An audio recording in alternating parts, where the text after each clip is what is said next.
Goeienaand en baie welkom. Ek is Pieter Kloete en hierdie is die program Fokus. My gaste vanaand is Roland Henwood. Hy is 'n politieke ontleder aan die Universiteit van Pretoria en dan telefonies het ons vir Jaco Kleinhans. Hy is die hoof van internasionale skakeling by Solidariteit. Welkom Roland. Dankie en ook wel goeienaand aan ons luisteraars. Jaco, baie welkom en dankie vir jou. Baie dankie Pieter, goeienaand en goeienaand ook aan Roland en al die luisteraars, lekker om julle te gesels. Ja, dit lyk vir my Trump is nou tans besig met 'n aankondiging. Ek sien CNN is nou regstreeks en dit lyk vir my asof Trump nie instem tot 'n skietstilstand nie. Wat is die nuutste met Iran en Amerika? Ja, jy's reg oor die media-konferensie, maar nee, die interessante konteks van daarvan is dat dit Iran is wat besluit het om nie in te stem tot die voorgestelde skietstilstand ooreenkoms. Die president Trump wat sopas gesê het dat Amerikaners eintlik graag wil hê dat hierdie oorlog tot 'n einde moet kom, dat hy dit tot 'n einde wil bring, en dat daar intensiewe onderhandelinge plaasgevind het. En dit is nou bevestig. Die Pakistaanse hoof van hulle weermag het 'n direkte rol gespeel. Daar was laasnag dwars deur die nag onderhandelinge gewees. Die Amerikaanse adjunkpresident J.D. Vance was direk daarbey betrokke. En daar was ek dink 'n baie goeie voorstel vir 'n skietstilstand ooreenkoms op die tafel, en Iran wat uiteindelik dit verwerp het nog voor president Trump se ultimatum wat eintlik eers môre daaroor verstryk het. En waaroor dit maar hier gaan is die voorstel op die tafel wat deur Pakistan en veral dan Egipte saamgestel en voorgestel is, sou behels dat daar 'n 45 dae skietstilstand ooreenkoms is waar tydens 'n meer permanente vredesooreenkoms onderhandel kon word. Die seestraat van Hormuz moet heropen sodat skepe kan deurgaan. Amerika moet die meeste van sy sanksies teen Iran kanselleer, sowel as ook fondse van Iran wat tans internasionaal gevries is in internasionale bankrekeninge. Dit moet vrygestel word. En die Amerikaners het aanvanklik daartoe ingestem, soos wat ek aflei, maar Iran wat nie ingestem het nie, omdat hulle wil sien dat hierdie ooreenkoms nie vir 45 dae geld nie, maar dat dit onmiddellik 'n permanente ooreenkoms is en dat hulle 'n waarborg wil hê van die Amerikaners dat Amerika hulle nie in die toekoms ooit weer sal aanval of dan nou weer sal aanval nie. So dit lyk op hierdie stadium of dit die verwikkelinge is. Ons weet hoe gaan dit met onderhandelinge, Pieter. Dit kan altyd verander. Jy het altyd nou 'n aanduiding van Iran om te sê nee, ons gaan nie instem hier tot 'n ooreenkoms nie, maar daar's altyd agter die skerm steeds onderhandelinge aan die gang en ons moet hoop dit slaag. Dis baie duidelik dat die Pakistanis baie verbind is hiertoe. Hulle het reeds gepraat van 'n sogenaamde Islamabad verdrag wat hulle op die tafel geplaas het. En ja, mense moet hoop daar kan tog nog steeds vordering hieroor gemaak word. Roland? Ja, ek dink Jaco het die hoofpunte aangeraak. Die belangrike punt as mens kyk vanuit wat Iran sê is, hulle wil nie 'n skietstaking hê nie, hulle wil onmiddellike beëindiging van die oorlog hê. En ek dink daar's twee belangrike redes voor. Die een is dat die Iranse leierskap vertrou nie die VSA nie, want hulle sê ons het nou al 2 keer in die verlede onderhandel en terwyl ons onderhandel word ons aangeval.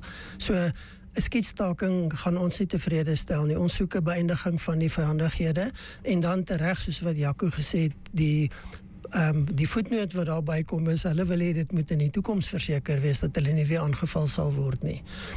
Die ander dimensie van saam met die vrees vir aanvalle is natuurlik die rol wat Israel speel. En die aandrang is dat Israel ook ingebind moet word in so 'n ooreenkoms en dat dit ook dan in die toekoms geldend moet wees. So dis die een belangrike rede. Die ander belangrike rede is die Iranse leierskap kan nie bekostig om swak te lyk nie. Hulle is onder baie druk, hulle is onder druk in die binneland, hulle is onder druk in die streek, hulle magsmonopolie in die streek is gebreek en dit stel hulle bloot. So hulle moet baie versigtig wees hoe hulle kommunikeer Die feit dat hulle aanhou onderhandel, dink ek, is baie belangrik. En die feit dat hierdie onderhandelinge oor tyd kom, is net so belangrik. Alhoewel dit ontken is dit baie duidelik dat dit oor 'n hele tyd nou al gebeur. Maar hulle moet hulle posisie beskerm. Hulle moet 'n posisie aanbied van ons onderhandel uit 'n posisie van relatiewe mag uit. Natuurlik is dit in hulle belang ook om hierdie oorlog so gous moontlik te beëindig, want hulle land word platgeskiet, hy word vernietig, alles word stikkend geskiet. Maar die oorwegende realiteit is, hulle kan nie bekostig om swak te lyk en hulle magsposisie te verloor nie. En dit is een van die kritiese elemente van wat gebeur met hierdie oorlog en die uiteinde van hierdie oorlog. Gaan die regime sy mag behou? En natuurlik is dit nie dieselfde leierskap wat daar 'n maand terug was nie. Trouwens, die leierskap het al 2 keer verander in die tussentyd, omdat mense eenvoudig doodgeskiet word. Maar die leierskap van die party, die groepering, die elite is nog steeds daar en hulle wil dit in stand hou, hulle wil nie dit prysgee nie. Die onderliggende natuurlik, hoe gouer hierdie oorlog ophou, dis in almal se belang. Ek dink ons is verby die punt wat iemand kan sê, maar dit is nie in die of daai se belang nie, dis in almal se belang, want die koste van hierdie oorlog is besig om ongelooflike afmetings aan te neem en daar's geen plek in die wêreld wat nie hierdeur geraak word nie. Ook die VSA, ten spyte van president Trump wat sê die straat van Hormuz beïnvloed hom nie. Dit beïnvloed die VSA ook. Die koste van kunsmisstowwe wat van daar kom, en dit gaan, 'n groot deel daarvan gaan VSA toe, is 40% op. Dit aan die begin van die oestyd, van die planttyd. So dis 'n ongelooflike groot koste wat reg deur die stelsel en reg deur die wêreld gedra word. Jaco, sou daar nou nie 'n skietstilstand of 'n beëindiging van die oorlog geteken word waarin Amerika sou instem nie. Dink jy Trump sal voortgaan met, en ek haal aan, to leash hell, en dan ook infrastruktuur soos elektrisiteit en ek meen hulle desalination plants wat daarvan werk. Ek sien ook, ek haal aan in sy toespraak nou op CNN sê hy, Trump says Iran could be taken out in one night and that night might be Tuesday. Sal Trump so ver gaan om dit te doen? Ja, ek sien Trump het in sy mediakonferensie nou gesê, kyk, daai ultimatum verstrek 8:00 môre aand en hy sê dan kan hulle eenvoudig voortgaan.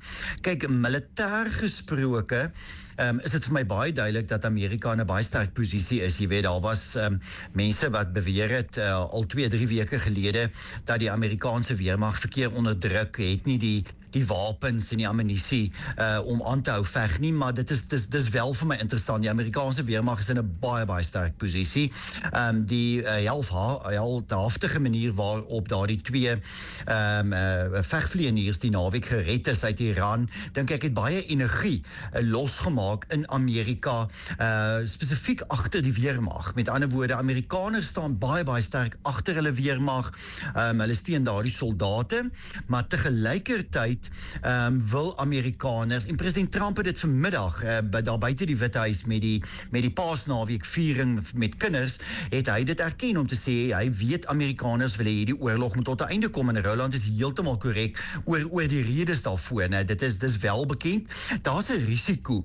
Ek het verlede week geluister toe die Amerikaanse kongreslede sulke spesiale vergaderings gehad het met generaals en met ander senior lede van die Pentagon en die ministerie van, wat nou bekend staan as ministerie van oorlog in Amerika. En daar's 'n interessante konsep in Washington wat sê dat indien 'n militêre operasie soos hierdie, hulle is nog altyd versigtig om dit as 'n volskaalse oorlog te verwys, want hulle voel dit is nog nie heeltemal wat hulle bestempel as 'n volskaalse oorlog nie, maar wanneer so 'n operasie langer as 60 dae voortduur, dan begin die Amerikaanse ekonomie wesenlike skade te ly. Skade wat nie baie maklik met 'n sogenaamde soort van terugbondspoging kan herstel nie. Kyk, die Amerikaanse ekonomie is byvoorbeeld baie meer as die Suid-Afrikaanse ekonomie, regtig waar maklik aanpasbaar, maklik herstelbaar. Daar's baie beweeglikheid in die Amerikaanse ekonomie, en ons het dit al gesien na die COVID-pandemie met baie voorbeelde hoe maklik die Amerikaanse ekonomie kan herstel. Maar indien jy 60 dae lank hierdie soort van hoë oliepryse het, daardie probleme het met kunsmis, wat 'n goeie voorbeeld is waarna Roland verwys, die die talle ander indirekte gevolge het, want vir Amerika is baie van die gevolge indirek, nou, dis nie soos vir ander lande direk nie. Amerika het oor genoeg olie van sy eie, hy het oor genoeg gas van sy eie. Amerika is 'n ekonomie wat energie onafhanklik is, anders as die Europeërs byvoorbeeld of ons in Suid-Afrika wat volledig afhanklik is van olie-invoere, maar Amerika word indirek wel ernstig hierdeur geraak en ek dink veral inflasionêr. Ek dink hulle kommer is oor inflasie. So daar is duidelik druk op president Trump om 'n einde te bring aan die oorlog en ek dink dit is hoekom hy twee goed gedoen het. Hy het homself absoluut bereidwillig verklaar tot 'n onderhandelde skikking en die mens kan sien as ek die terme reg lees van hierdie voorgestelde skikking, ook 'n bereidwilligheid om toegewings te maak, die soort van sagter toegewings. Hy wil nie 'n toegewing maak wat lyk asof hy of Amerika as swak kan oorkom nie, maar hy is bereid om die sagter toegewings te maak soos die vrystelling van Iranese fondse en die verligting van sanksies en so aan, wat nogals ekonomies vir Iran baie, baie belangrik is. So hy is absoluut bereid om te onderhandel en eintlik te skik, maar dan ook bereid om te dreig. En president Trump het baie, baie hard gedreig en druk probeer plaas op Iran om in te stem tot 'n skietstilstand ooreenkoms. So, ek dink Iran se aanvalsvermoë verkeer onder geweldige druk. Hulle het enkele suksesvolle aanvalle uitgevoer. Daar is vrae daaroor, beweringe in Amerika dat ten minste die een missiel uit China afkomstig was. Dit is dinge wat nog bevestig moet word. Maar as ons mooi gaan ontleed, het Iran die afgelope paar dae natuurlik baie min aanvalle regtig uitgevoer. Iran se aanvalskapasiteit is dramaties minder, terwyl dit vir my lyk of Amerika se aanvalskapasiteit nog volledig daar is. Amerika beskik oor 'n vermoë dus om, as president Trump môre aand sê, doen dit, die Amerikaanse lugmag in te stuur en brûe te vernietig, watersuiweringsaanlegte, waterontsoutingsaanlegte, elektrisiteitsaanlegte, en dan natuurlik in die, ek wil amper sê, die mees gevorderde fase van so 'n ekonomiese aanval, dan ook Iran se olie- en gasuitvoere. Dis iets wat interessant die Amerikaners tot nou toe vermy het om te doen, is om op 'n groot skaal Iranse olievelde en hulle hawens waar hulle olie en gas uitvoer, dit te gaan aanval. Want dan sit jy natuurlik met 'n geval waar die Iranese ekonomie eintlik in duie begin stort. Kyk, Iranse ekonomie verkeer klaar onder geweldige druk na 5 weke van hierdie oorlog. Daar's hyperinflasie, daar's reeds watertekorte, daar is tekorte aan baie produkte wat nie ingevoer kan word nie. Onthou, die lugruim is gesluit, lughawens is gesluit. So, Iranse ekonomie verkeer onder druk. Wat Trump kan doen, en dis die opsie wat hy nou tot sy beskikking het, is om eintlik die ekonomie te probeer knak. Iranse ekonomie te probeer knak deur hierdie aanvalle op infrastruktuur. Maar dit het natuurlik langtermyn wesenlike gevolge. So daar is geleenthede en risiko's daarin opgesluit. En ek dink, my gevoel as ek die dinge lees, is dat Trump gehoop het, daar kan nog 'n ooreenkoms bereik word voor môre aand. En ek wil tog sê, ek dink dit is uitgeskakel nie. Die feit dat Iran nou omtrent 24 uur voor die tyd die ooreenkoms op die tafel verwerp het, beteken eintlik daar's nog 'n hele paar uur oor om miskien steeds te onderhandel. So, kom ons hoop daar kom steeds 'n onderhandelde skikking, maar dit lyk tog vir my of die Amerikaners nog wel verskeie opsies op die tafel tot hulle beskikking het. Roland? Ja, ek dink wat belangrik is dat dis nie net dat Iran die Amerikaanse voorstelle verwerp het, maar ook hulle eie voorstelle op die tafel gesit. Dit sê vir my, hulle wil onderhandel, hulle wil verder onderhandel, die terme moet gefinaliseer word. Interessant is dat daar terselfdertyd ook onderhandelinge plaasvind tussen Iran en Oman oor die straat van Hormuz, en hulle het 'n ooreenkoms beding wat in die toekoms 'n basis kan vorm van hoe die skeepvaart in die straat van Hormuz beheer gaan word. Want dis die twee regerings wat eintlik maar geografies die straat van Hormuz beheer. Nou, dit is nog altyd 'n oop seeweg. Dit kan nie beperk word soos dit nou gedoen word nie. Dit is nie in lyn met die internasionale seereg nie, maar dit het nou gebeur, en ek dink dit is die een kaart wat Iran het om te speel. Hy het nie die militêre vermoë om teen die VSA, werklik teen die VSA op te tree nie, maar hy het die hele wêreld eintlik maar nou bietjie bygekom deur niks te doen nie. maar net die dreigement van die straat van Hormuz te gebruik. So die interessante vir my is dat daar nou ook onderhandelinge met ander rolspelers is. En Oman wat 'n vyand is, wat aangeval is deur Iran op die stadium, omdat hy gesê word, maar jy is deel van die Amerikaanse groepering. En so dit sê vir my, die Iranese is besig om oor 'n wye front te probeer om anders op te tree as die militante en dreigemente wat hulle gemaak in die openbaar. En ek dink dit is een van die ander aspekte wat 'n mens na sal moet kyk. Die manier hoe Iran opgetree het teen die golfstate het waarskynlik langtermyn probleme geskep vir Iran self, want dit was state wat alhoewel hulle basisse van die VSA toegelaat het. Dit was bietjie van 'n versekeringsinstrument eintlik maar aan hulle kant om hulle te beskerm teen 'n baie sterk en dominante Iran in die streek.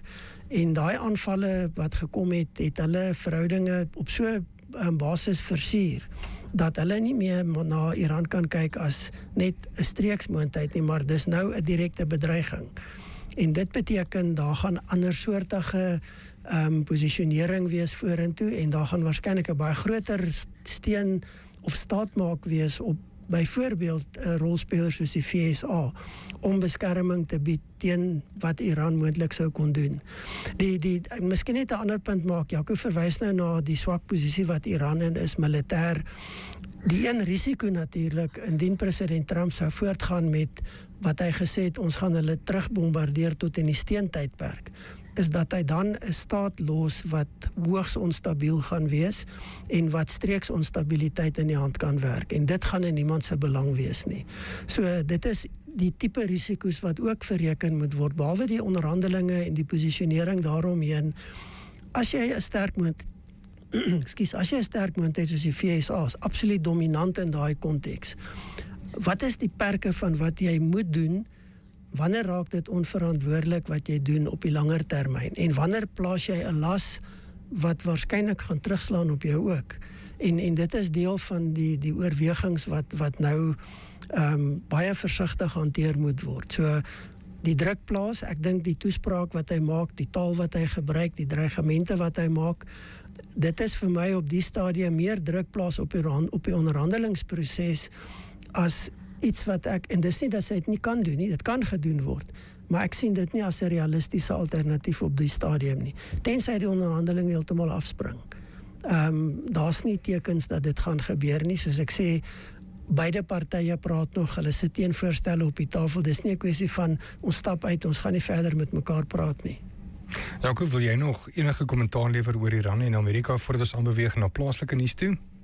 Ja, ek kan dalk nie vinnig daarbey aansluit nie. Ek is heeltemal eens. Hier's 'n baie fyn spel wat hier gespeel word, né? 'n Mens hoor tydens hierdie onderhandelinge en alles wat hier gebeur, gereeld in die Amerikaanse media wat ek nou nogals volg, wat hulle na verwys as die Venezuela vergelyking. Nou kyk, natuurlik kan jy nie Venezuela en Iran met mekaar probeer vergelyk nie, daarmee is ons almal eens, maar wat die Trump-administrasie in Venezuela wel gedoen het, is om 'n element van 'n huidige regime in bewind te hou, maar wel met politieke hervormings wat deurgevoer kan word binne bepaalde ooreenkomste. En dit maak natuurlik daardie risiko's soveel dramaties minder. En ek stem met Roland heeltemal saam. Kyk, Iran met sy soort van geografie, 'n bevolking van meer as 90 miljoen met al die hulpbronne waarop hy sit, as dit 'n land word wat totaal gedestabiliseer is, dan hou dit reuse risiko's vir die hele streek. En ek dink vir al die golflande wil dit nie sien nie. En dit is nou lande wat heeltemal tereg glad nie meer vriendelik teenoor Iran staan. Iran gaan eintlik na hierdie oorlog, hoe ook al hierdie oorlog uitdraai, geweldig geïsoleerd wees in die streek, né? Selfs lande wat tot onlangs baie noue bondgenote van Iran was, soos Qatar, tot 'n mate selfs Bahrein, omdat hy ook 'n Sjiïte moslimbevolking wat redelik groot is het. Hierdie lande is almal nou vyandig gesind teenoor Iran. So jy het 'n bedeling nodig in Iran, na die oorlog wat stabiel kan wees, wat stabiliteit kan bevorder. En ek dink as ek die Trump-administrasie lees, en ek lees wat die adjunkt-president J.D. Vance byvoorbeeld sê, en Marco Rubio en hulle denke, dan is dit om te sê, maar ons wil elemente van hierdie regime oortuig om met ons ooreenkoms te sluit, sodat hulle kan voortgaan met 'n regering. Dis met ander woorde nie 'n volwaardige regimeverandering nie, maar hulle kan dan instem tot voorwaardes soos dat Iran nie 'n kernprogram mag hê nie, dat hy nie ballistiese missiele moet vervaardig nie, dat hy nie proksies en soos Hezbollah en al die groepe moet ondersteun nie, en dan kan Amerika nou wel gemaklik wees met so 'n soort van 'n ooreenkoms, want dit is 'n lae risiko ooreenkoms, en ek wil net, my laaste punt wat ek tog ook hier wil maak is, ek dink hier kom hoe ek al hierdie oorlog uitdraai, en ek dink ons almal is eens, ons hoop dit kom binnekort tot 'n einde, gaan daar 'n interessante herskikking van verhoudinge in die Midde-Ooste wees. Kyk, daar is 'n ou historiese stryd tussen die Soenite moslems, die Arabiere, veral met Saudi-Arabië, en dan die Shiite moslems van Iran aan die ander kant.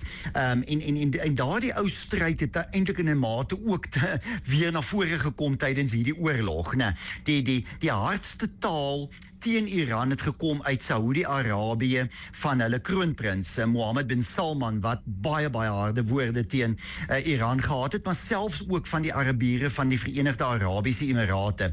En hierdie is twee sterk lande wat oor die geld beskik om na 'n oorlog waar Iran uiters verswak gaan wees, dan 'n baie meer dominante rol in die streek te speel. En ek wil vir jou sê, terwyl daar nou onderhandel word deur Pakistan, moet ons nie hierdie lande onderskat nie. Die Saudis se invloed is groot. Die kroonprins van Saudi-Arabië praat amper daagliks met Donald Trump. Hulle gaan ook hulle sin wil kry binne hierdie onderhandelinge, en my vermoede is dat ons oor 'n jaar of 2 van nou af gaan terugkyk en gaan sien dat teen daardie tyd 'n land soos Saudi-Arabië, maar ook miskien die Emirate, hulle self baie meer laat geld het as wat in die verlede die geval was, en een daarvan gaan militêr wees. Ons gaan 'n reuse militêre opbou sien van die ryker lande rondom die Persiese Golf oor die volgende paar jaar.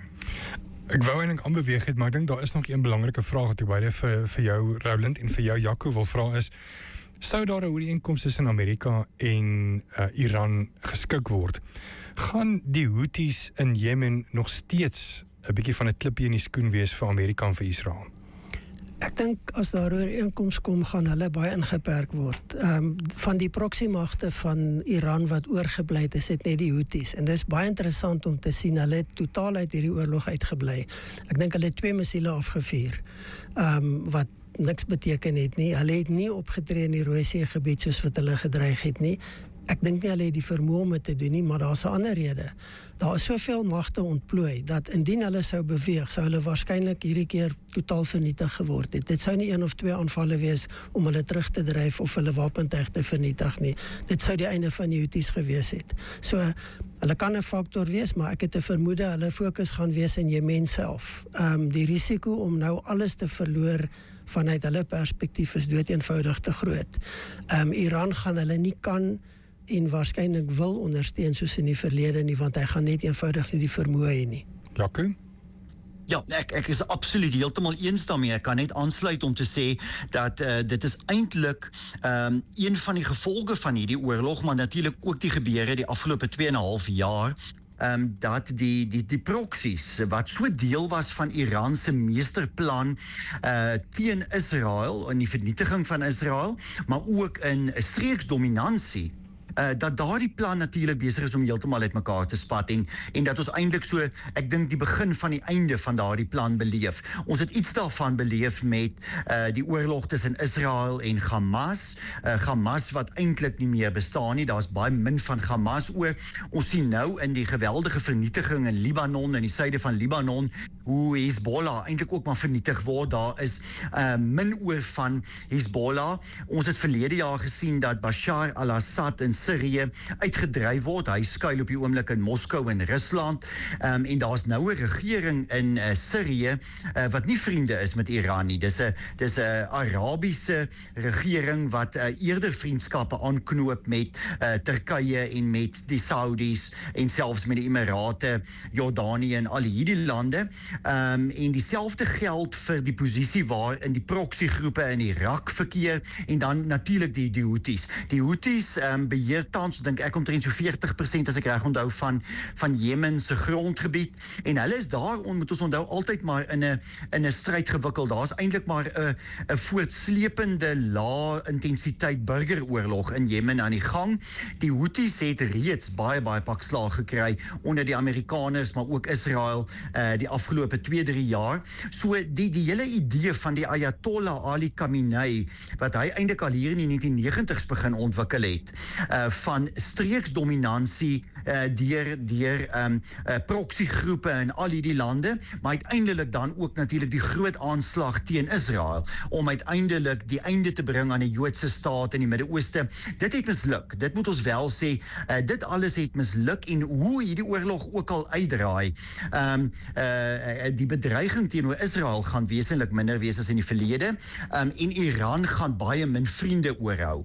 En ek dink dit gaan die dinamika in die streek natuurlik wesentlik verander, want die Midde-Ooste is 'n streek met baie aspirantleiers, met baie leiers wat streef na internasionale rol wat hulle wil speel. Hulle wil baie meer dominant wees. Jy sien dit uit Turkye, jy sien dit uit Saudi-Arabië, selfs uit die Emirate. So hier lê 'n interessante tyd voor met 'n Iran wat geweldig verswak gaan wees, met onbekende leiers, met leiers wat nie geliefd gaan wees nie, wie ook al hulle is, met heelwat vyande reg rondom hom. En ja, hoe ook al dit ingerig gaan word, dink ek skep baie onsekerheid en dit gaan natuurlik groot invloed hê op die streek, op dinge soos internasionale handel, op olie- en gaskontrakte. As jy 'n land soos Azerbaijan kyk, die Azerbaijanis sien baie geld wat hulle kan maak om vloeibare petroleumgas uit te voer na Europa. En so dink ek gaan daar allerhande interessante ontwikkelings in die verhoudinge in hierdie lande plaasvind, maar ook die verhouding tussen Midde-Oosterse lande en die res van die wêreld. Dan plaaslik, hierdie naweek vind die DA se federale kongres plaas en twee van die kandidate vir die leierskap van die DA is natuurlik Jordan Lewis en Sibusiso Dionisi. Roland, wat dink jy gaan gebeur? Die stadium is dit onwaarskynlik dat Jordan Lewis nie verkies sal word as die leier nie. Hy het die profiel, hy het die ervaring, hy het die aansien in die party. Die ander kandidaat, Dionisi, is onbekend. Hy is plaaslike regeringskaukusvoorsitter. So hy het nie 'n senior posisie binne die party nie. My lees is dat hierdie is 'n manier om eintlik maar sy persoon te registreer op die radar van die DA as 'n toekomstige leier. Dit sou baie vreemd wees indien hy enigstens hond daar af maak teen Jordan Lewis. Dit gaan waarskynlik heeltemal glad nie gebeur nie.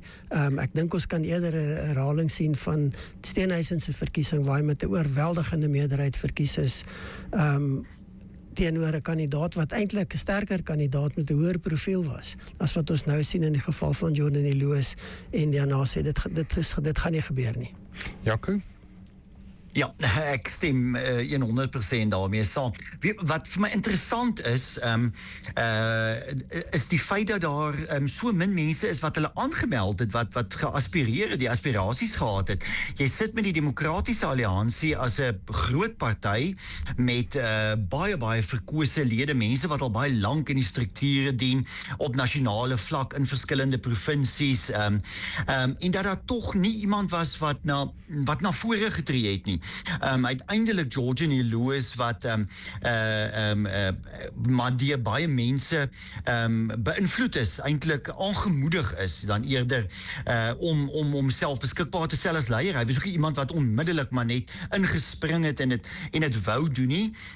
Daar was baie dinge wat agter die skerms plaasgevind het. En dit wys vir jou op die reuse uitdaging, dink ek, wat daar is om DA-leier te wees. Kyk, daar is op hierdie stadium, dink ek, vir baie mense amper meer aantreklike posisies. Nou, jy kan premier van die Wes-Kaap wees, of jy kan burgemeester van Kaapstad wees. George Lewis het oor 'n tydperk, ek dink, homself uitgeleef in daardie posisie as burgemeester van Kaapstad, maar ons het nou 'n periode gehad van 2 DA-leiers wat nie baie lank gehou het noodwendig nie en wat uitdagings ontwikkel het, interne uitdagings, veral dan nou interne spanning. Jy weet, Mmusi Maimane is eintlik in 'n sin uitgewerk as leier, gevra om te bedank.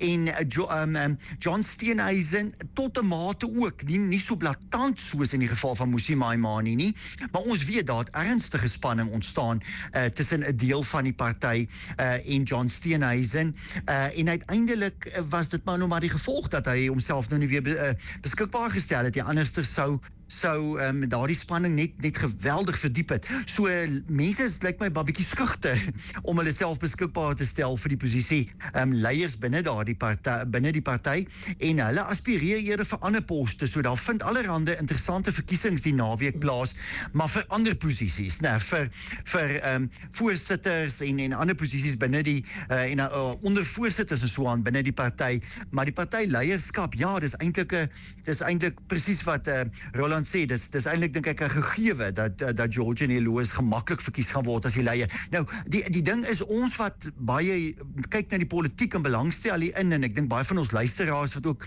baie bewus is van politiek, weet wie is George Lewis, hulle is bewus. Maar ons moet onthou, 'n meerderheid van Suid-Afrikaners is nie heeldag besig met politiek nie, hulle volg nie die politiek nie, en is interessant dat daar reeds peilings is wat daarop dui dat 'n hele klomp Suid-Afrikaners het geen idee wie George Lewis is. Hulle ken hom nie, hulle weet eintlik bitter min van hom. So ek dink hy het ook sy uitdaging om homself uiteindelik aan Suid-Afrikaners bekend te stel, terwyl hy steeds burgemeester gaan wees van die tweede grootste stad in die land, en 'n stad wat intensief bestuur moet word, en dis 'n reuse taak wat hy steeds daar moet vervul. So ons gaan moet sien hoe dit gaan. Ek dink daar lê groot uitdagings vir hom voor, as hy dan nou die naweek verkies word, om al die uitdagings wat die DA tans ervaar, om dit te probeer suksesvol bylê. Roland, ek sien ook nie John Steenhuisen se naam as die federale voorsitter of die ondervoorsitter posisie of adjunk federale voorsitter posisies nie. Is daar nog 'n plek vir John Steenhuisen in die DA? Ek weet Ramaphosa, wat natuurlik die president is, het die mag om hom weer te hou of om uit te skop, maar ek dink dit is in die ANC se belang dat John bly, want op die manier wat hy die back and claw hanteer, dit is nie baie goed vir die DA nie. Hy staan op die stadium in geen leiersposisie nie, behalwe sy kabinetspos, wat nie net in die president se besluit lê nie, dit lê ook in die partyleiers se besluit. Die ooreenkoms en die samestelling van die kabinet is samestemming of instemming deur die president en die partyleier. Nou, of dit altyd so gebeur is natuurlik 'n oop vraag, maar dis wat veronderstel is om te gebeur. Ons het gesien hoe die president in die Whitfield geval doodeenvoudig sy eie kop gevolg het. Maar hy kan nie die setel wegvat, die posisie wegvat van die DA nie. So hy kan besluit. Die vraag is natuurlik, en ek dink dis een van die belangrike aspekte, indien hy Steenhuisen sou vervang met iemand in die ANC, dan beteken dit die departement wat ten grondslag lê van baie van die probleme wat ons sien, en alhoewel die minister die aanspreeklike persoon is, dan sit 'n ANC-minister met daai departement wat 'n ongelooflike swak rekord het oor die afgelope 30 jaar. En dit wil die president waarskynlik ook nie hê nie. Wat gebeur met Steenhuisen? Alle aanduidings is dat hy en Johnny Lewis, wel ons weet, hulle is goed bevriend, en die Lewis se argument was, ek gaan my nie verkiesbaar stel as John 'n kandidaat is nie. En eers nadat Steenhuisen aangedui het, hy gaan nie as leier staan nie, het Johnny Lewis dit oorweeg en sy naam in die hoed gegooi.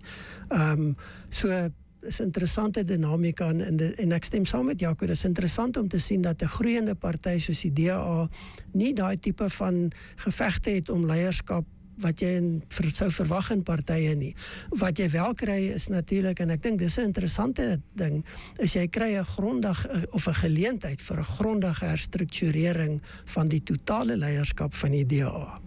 En dit is iets wat nie sommer in alle politieke partye gebeur en op een slag gebeur nie. As ons kyk met hoeveel pyne en stampe en stote die ANC se prosesse verloop, dan die DA hier is hulle in 'n posisie waar hulle in een slag omtrent die hele partyleierskap verander en tot 'n baie groot mate 'n verjonging van leierskap kan tot gevolg kan hê. Dit hang af wie word in watter poste verkies. Maar dit behoort interessante geleenthede en dinamika in die DA los te maak. Dit kan natuurlik ook konflik en spanning skep, want dit is 'n groeiende party, maar dit behoort vir 'n party met 'n nuwe leierskap nogal geleenthede te kan bied om bietjie anders te posisioneer, om bietjie anders op te tree as wat die party tot dusver gedoen het. En dit sluit aan onder andere by die hantering van hulle posisie binne die regering vir nasionale eenheid en die hantering van poste soos die van die minister van landbou, want dit is een wat kommer tot gevolg het in die DA, is die mate waartoe die back and claw, die hantering van die back and claw uitbrake die partyskade gedoen het, nie net noodwendig die minister se aansien nie, maar ook die partyskade gedoen het. So is 'n interessante naweek dink ek wat voorlê vanuit 'n perspektief van die DA en mens gaan moet sien presies hoe dit gaan uitspeel, maar 'n oop proses, klomp name wat in die hoed gegooi is, maar nie vir die leiersposisie nie. Ja, goed, dan ek sien nog 'n peiling dui aan dat die ANC se steun het nou geval tot 33%. Ja, verstommend, dit is 'n Ipsos peiling en Ipsos se peilings is gewoonlik nogals redelik goed en ek dink dit is dit sluit eintlik baie sterk aan by die punt wat ons nou oor die DA bespreek het, want ons weet dit is nou al 'n gegewe dat die ANC op 'n afwaartse traject is. Die ANC is 'n party met geweldige interne struwelinge. Daar's soveel probleme, net bloot natuurlik die feit dat ANC-kiesers vir ons gewys het 2 jaar gelede dat hulle toenemend bereid is om hulle rug op die party te begin draai. Dit is iets wat baie mense oor jare gesê het, maar wanneer gaan dit dan nou gebeur? En ons het aanvanklik 'n fase gehad waar bloot maar net ANC-kiesers opgehou stem het, maar dit is ook duidelik dat ANC-kiesers bereid is om soort van protesstemme uit te bring, maar dan dikwels vir partye wat selfs groter risiko's vir die land inhou, soos MK en die EFF en so aan. So die Ipsos peiling wat wys dat die ANC se steun nou gedaal het van 40% aan 33%, is my interessant, want ons het 'n peiling 'n paar weke van tevore gesien, 'n ander peilingsagentskap wat gesê die ANC se steun staan op 39%. Hierdie een sê dis dan met ander woorde nog heelwat laer. Maar ek dink dit bevestig 'n duidelike tendens. Ons sien dit in tussenverkiesings. Ons sien dat die ANC in nou ten minste in 2 provinsies, die Wes-Kaap en KwaZulu-Natal, omtrent heeltemal vernietig word en in die munisipale verkiesing later vanjaar bitter min setels kan wen. Daar's nou die dag die interessante peiling oor Durban, die eThekwini munisipaliteit, en dat die ANC daar heeltemal in duie gaan stort teen die huidige tendens met die munisipale verkiesing. Maar die groot vraag bly, wie is die alternatiewe? En dit bly een van die groot uitdagings van Suid-Afrika se politiek, want as jy in van die peilings ingaan, dan is dit duidelik dat meer en meer ANC-kiesers is afvallig, hulle is ongelukkig, hulle het reeds 2 jaar gelede by die huis gebly en die gaan stem nie, nog meer wil hierdie keer nie gaan stem nie, of wil teen die ANC stem, maar hulle sien nie dat daar billike alternatiewe vir hulle is nie. Die DA kom steeds voor as 'n soort van wit party, sommige sê 'n liberale stedelike party, daar's hierdie persepsies oor die DA, maar nou ja, die alternatiewe is die MK en EFF wat baie radikaal is, en dan ander partye wat dikwels misluk het, Action SA, Boza, Rise Mzansi, al die partye wat net nie regtig hondhaar af kon maak nie. Ons het ook die afgelope 'n paar jaar gesien sedert die vorige munisipale verkiesing dat hierdie partye nie eens deelneem aan tussenverkiesings nie. Hulle het eenvoudig nie die kapasiteit om dit te doen nie. So, ons sit steeds met 'n verswakte politieke landskap, dink ek. En ek dink dit gaan vir baie partye 'n uitdaging wees. Die ANC is kwesbaar. Die ANC is duidelik kwesbaar om al die groot stede van die land te verloor, van Johannesburg af deur Pretoria, die Tshwane Metro, Kaapstad, Port Elizabeth, Durban, al die groot stede, maar wie is die alternatief? Jy weet, dit is in sommige plekke duidelik, in ander nie so duidelik nie. So, daar lê groot uitdaging voor en ek dink die DA sal hierdie naweek met hulle kongres seker nou wil bewys dat hulle probleme opgelos het, dat hulle saam staan, maar ek dink daar's nog heel wat werk wat vir hulle voor lê voordat hulle regtig kiesers daarvan gaan oortuig. Ja, ongetwyfeld het hulle 'n groot uitdaging voor en een van die groot probleme wat hulle mee sit is nog steeds en dit klink dalk vir mense wat na ons vanaand luister en na 'n vreemde ding, maar die baie effektiewe manier wat die ANC byvoorbeeld verkiesingsstrategie gevolg het en baie eenvoudig, as die DA inkom bring hulle apartheid terug. En dit is 'n ding wat ongelooflike groot vrees en teenstand skep by swart kiesers. Dis die tipe goed wat die DA teen moet gaan verkiesingsveld tog voer en ook ander partye, maar nie daai spesifieke beskuldiging nie. Nou daar's baie argumente dat die feit dat die DA saam met die ANC in die regering van nasionale eenheid is, versag daai argument, dit vat dit eintlik weg, dat die ANC so gediskrediteer is, dat hy nie regtig meer 'n argument het nie. Maar ek dink nie die wese van daai beskuldiging of daai vrees is aangespreek nie. En dis natuurlik iets wat die DA baie ernstig moet opneem, wat baie moeilik is om te hanteer, gegee die geskiedenis van Suid-Afrika. So ja, interessant om te sien wat gaan gebeur. Ek dink een van die goed wat, en dis iets wat 'n mens hier en daar begin optel, partye is baie versigtig om hulle self ideologies in 'n hoek in te verf, maar een van die goed wat gesê word van Jordan Lewis is dat hy is nie 'n tradisionele liberalis nie, hy is 'n sosiale demokraat. En dit kan beteken dat hy dalk 'n ander aanslag in die party bring, op 'n ander manier gaan begin optree. Een van die groot uitdagings natuurlik is dat 'n magdom van politieke partye wat in die plaaslike regeringsverkiesing deelneem, vat nie stemme weg by die ANC nie. Hulle teiken die DA se kiesers. En dit beteken jy het 'n groot kompetisie vir 'n relatief klein pool kiesers, terwyl die res daar buite sit en wonder, stem ek nou vir die ANC of nie? En dan is die keuse, ek bly weg, ek stem vir MK, want daar's nog 'n groot affiniteit by 'n deel van die ANC. Die MK-mense is hulle mense. Hulle kom uit dieselfde party, dieselfde leiers, dieselfde geskiedenis. En ek dink nie mens moet die trefkrag daarvan en die bindingskrag daarvan onderskat nie. Dat MK 'n party is wat geweldig onstabiel is, gediskrediteerde leiers het, dit is so, maar die feit dat hulle nog steeds 'n bepaalde aanklank, 'n bepaalde samehang het met ANC-lede, dink ek nie kan 'n mens gaan ontken nie. So interessante tye, mens gaan moet sien hoe dit uitspeel. Aspek wat natuurlik hiermee verband hou, en ek wil nie die gesprek heeltemal in 'n ander rigting vat nie, maar ek dink tog is belangrik dat 'n mens kennis neem daarvan, is selfs in sy agteruitgang is die ANC in staat om baie skade te doen. En een van die bewyse daarvan is die opname wat onlangs bekend gemaak is, wat sê 'n groter wordende groep Suid-Afrikaners is nie meer verbind tot demokrasie nie. Hulle sien dit nie meer as die beste vorm van regering nie. Hulle sien dit nie as iets wat bepaalde voordele inhou op die langtermyn nie.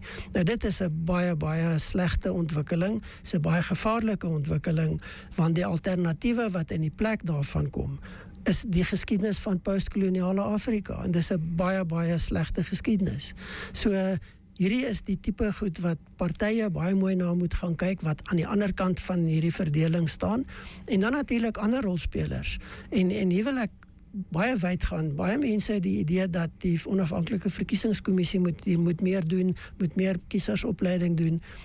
Hierdie is 'n uitdaging wat ver bo die vermoë van die OVK is. Daar gaan baie meer en 'n baie groter poging en betrokkenheid moet wees om hierdie tipe hantering van hierdie tipe situasie van die grond af te kry en mense werklik op te voed om anders te kyk na politiek, om anders te kyk na verkiesing, maar bovenal anders te kyk na hulle eie rol as kiesers wanneer dit kom by verkiesings en jou vermoë as kiezer om 'n bepaalde uitslag te verander indien jy sou deelneem. So daar's 'n hele klomp interessante goed wat besig is om te gebeur, wat die politieke speelveld aan die een kant opwindend maak, maar aan die ander kant is daar 'n klompie rooi ligte wat vir ons brand in Suid-Afrika.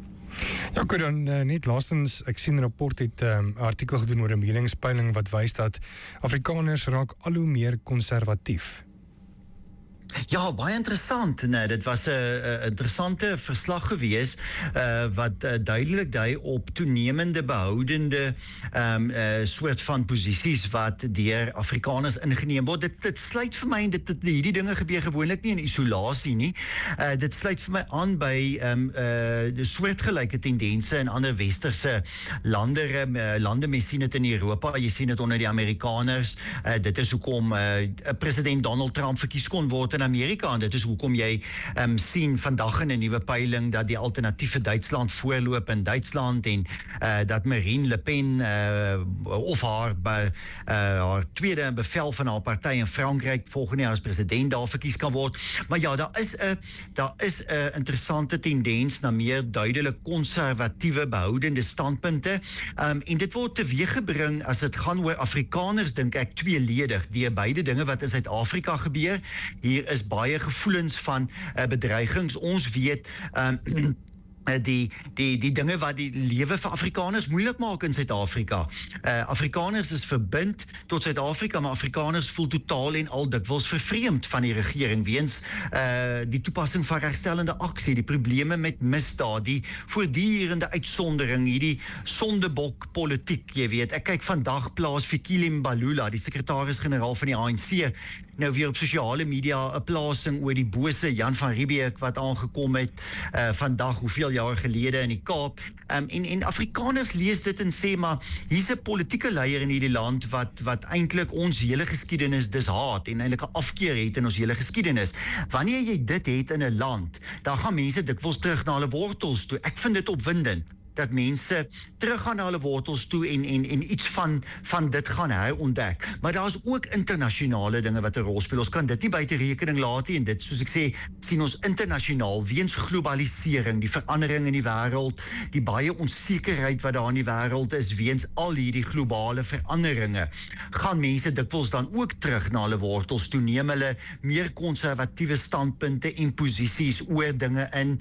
En my vermoede is dat hierdie peiling wat sê dat Afrikaners die afgelope paar jaar meer konservatief geword het, iets van beide van dit is, van binnelandse druk wat Afrikaners ervaar, maar ook die internasionale globale onsekerheid. En dan is Afrikaners natuurlik goed georganiseerd. Ek dink dis een van die dinge wat aan die kant staan van Afrikaners as 'n minderheid. Afrikaners is baie goed georganiseer in organisasies en instellings, en dit maak dit dus dan ook moontlik om sterker standpunt in te neem oor jou identiteit en oor hierdie soort kwessies, oor taal, oor jou liefde vir Afrikaans en die behoud van Afrikaans.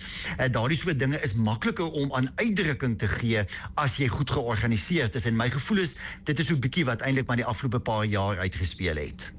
Nou, dis ongelukkig al vir ons tyd het. Ek wou nog eintlik vir Roland 'n bietjie gevra het ook oor Artemis 2, maar ons sal dit definitief doen, miskien as hulle nou eers weer terug is op die aarde. My gassprekers vanaand is Jaco Kleinhans, hoof van internasionale skakeling by Solidariteit, en Roland Henwood, 'n politieke ontleder aan die Universiteit van Pretoria. Baie dankie aan jou, Jaco, en ook aan jou, Roland. Baie dankie, lekker gewees om saam te gesels. Dankie, totsiens julle.